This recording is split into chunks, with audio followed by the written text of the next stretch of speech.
Israel তার সাম্প্রতিক সামরিক ও কৌশলগত পরাজয় আড়াল করতে হুমকি এবং মনস্তাত্ত্বিক যুদ্ধের আশ্রয় নিচ্ছে, এমন মন্তব্য করেছেন ইরানের সশস্ত্র বাহিনীর deputy chief of staff brigadier general Ahmed Vahidi. Lebanese গণমাধ্যম আল মায়াদিন টেলিভিশনকে দেওয়া এক বিশেষ সাক্ষাৎকারে তিনি এই মন্তব্য করেন। তেল আবিব এখন গণমাধ্যমে নানা ধরনের প্রচারণা এবং রাজনৈতিক কৌশল ব্যবহার করে তাদের 12 দিনের যুদ্ধের ব্যর্থতা ঢেকে রাখার চেষ্টা চালাচ্ছে, এমন মন্তব্যও করেন ওয়াহিদি। ইরানি সংবাদ মাধ্যম মেহের নিউজ এই খবরটি সামনে এনেছে। ইরানি এই জেনারেলের মতে, ইসরায়েলি বাহিনী বর্তমানে যে ধরনের হুমকি দিচ্ছে তা মূলত তাদের অভ্যন্তরীণ সংকট থেকে বিশ্ববাসীর নজর সরানোর একটি ব্যর্থ চেষ্টা মাত্র।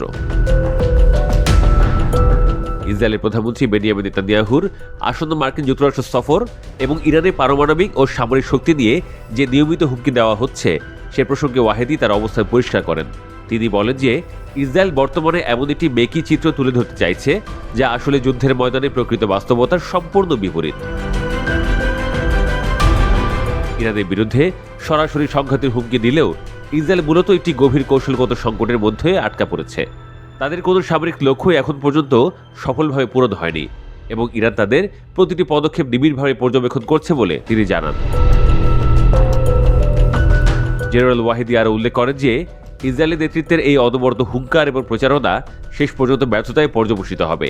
তিনি মনে করেন ইসরায়েল আন্তর্জাতিক মহলে ক্রমে একঘরে হয়ে পড়ছে এবং নিজেদের অস্তিত্ব টিকিয়ে রাখতে এখন মরিয়াভাবে বিভিন্ন উস্কানিমূলক পথ খুঁজছে। নেতানিয়াহুর ওয়াশিংটন সফরকে ওয়াহিদি এই মনস্তাত্ত্বিক যুদ্ধেরই একটি অংশ হিসেবে অভিহিত করেন। ইরানের পক্ষ থেকে জানানো হয়েছে যে কোনো ধরনের ভুল পদক্ষেপে দাঁত ভাঙা জবাব দিতে তেহরান সদা প্রস্তুত এবং ইসরায়েলের এই ফাঁপা হুমকি মধ্যপ্রাচ্যের স্থিতিশীলতায় কোনো প্রভাব ফেলতে পারবে না।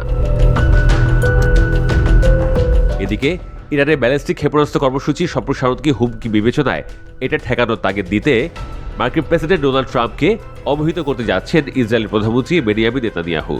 শনিবার এক প্রতিবেদনে এ খবর দিয়েছে মার্কিন গণমাধ্যম এনবিসি নিউজ, জানিয়েছে রয়টার্স।